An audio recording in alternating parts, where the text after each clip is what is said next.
اور میں ان کمبختوں سے کہتا ہوں تمہارے پاس جنات ہیں, تم مجھے قتل کی دھمکیاں کیوں دے رہے ہو؟ تمہارے پاس جنات ہیں یار, 8-10 جنات بھیجو مجھے اٹھا کے لے جائیں.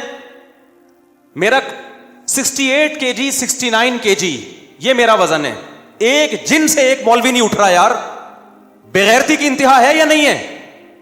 تمہارے تو بغیر تو تمہارے جن بھی بغیرت ہیں, اور کسی کے جنات کو میں بغیرت بول رہا ہوں اور پھر بھی جن کو غیرت نہیں آ رہی اور کچھ کہہ نہیں رہا مجھے, اس کا مطلب پرلے درجے کا بغیرت ہے تمہارا جن بھی اور تم بھی. نہیں آئی بات میرا خیال ہے سمجھ میں. ابراہیم علیہ السلام نے بتوں کو کیا کہا تھا کہ تم ان بتوں کے سامنے مسٹنڈوں کی طرح کیوں جھکے رہتے ہو؟ انہوں نے کہا ہمارے باپ دادا اور یہ ہماری بگڑی بناتے ہیں. انہوں نے کہا انتم و آباؤکم فی ضلال مبین, تم بھی, تمہارے باپ دادے بھی اور یہ بدھ بھی ہیں, یہ سارے لچر ہیں, بالکل کچھ بھی نہیں کر سکتے. الہم ارجل یمشون بہا, کیا ان کی ٹانگیں جن سے چل سکتے ہیں؟ کیا ان کے پاؤں ہاتھ ہیں جن سے پکڑ سکتے ہیں؟ کیا ان کی آنکھیں ہیں جن سے دیکھ سکتے ہیں؟ کیا ان کی زبانیں جن سے بول سکتے ہیں؟ میں کہتا ہوں تمہارے پاس کروڑوں جنات ہیں جو سنگ دل محبوبوں کو قدموں میں لا کے رکھ دیتے ہیں اور کاٹ کر کے اولاد کروا دیتے ہیں.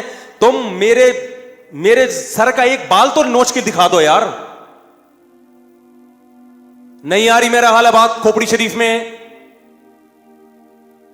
کھوپڑی ہوگی تو باتیں کھوپڑی میں آئیں گی. میرے بھائی یہ کچھ نہیں کر سکتے تبھی تو عامل بنتے ہیں. کبھی کسی ڈاکٹر کو عامل بنتے ہوئے دیکھا آپ نے؟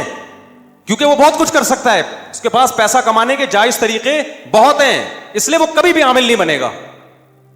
کوئی اچھا حکیم ہو نا, 2 نمبر حکیم نہ ہو, وہ کبھی بھی عامل نہیں بنے گا, کیونکہ اس کے پاس ایک پیشہ ہے لوگوں کا علاج کرنے کے لیے, وہ کبھی بھی عامل نہیں بنے گا. کوئی مفتی ہو, عالم ہو, کبھی بھی عامل نہیں بنے گا وہ.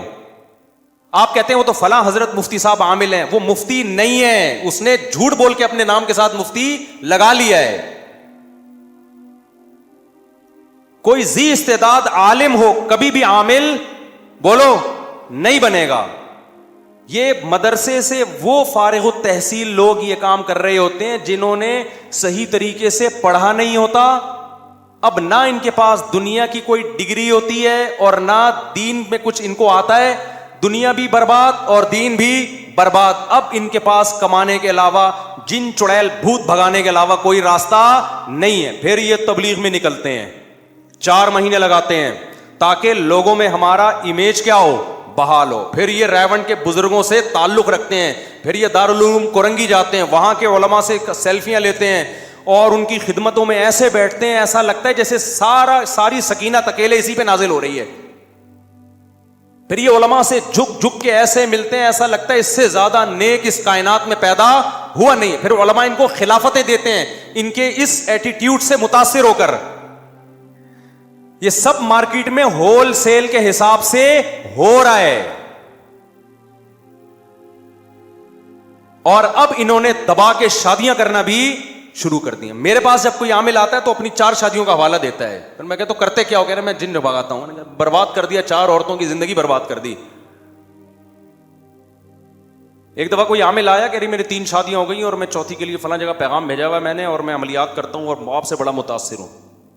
جس کے یہاں پیغام بھیجا تھا میں نے کو پیغام بھیجا, میں نے کہا رشتہ نہیں کر ہونے دینا اس کا, یہاں بتا رہا ہوں یہ 2 نمبر آدمی ہے اور برباد کرے گا زندگی. بتا دینا چاہیے نا, اگر کوئی جان پہچان ہو توڑوا دی الحمدللہ.